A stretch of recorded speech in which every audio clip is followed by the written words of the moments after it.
విల్లు కాని విల్లు హరివీలు గైకొని హరిహరుల సుతుడే తన వీలు చేసే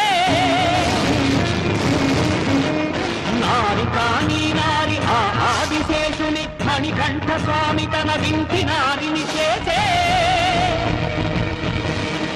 శరము కాని శరము శరణమయ్యప్ప స్వామియే శరణమయ్యప్ప శరము కాని శరము శరణమయ్యప్ప అను చరణు ఘోషను దివ్య చరము గావించే శుంభం మహాదివ్య క్షత్ర ప్రదీప్తితో ప్రోధాన జ్వాల రగయు నేత్రాలతో ఆ కీలకల్లో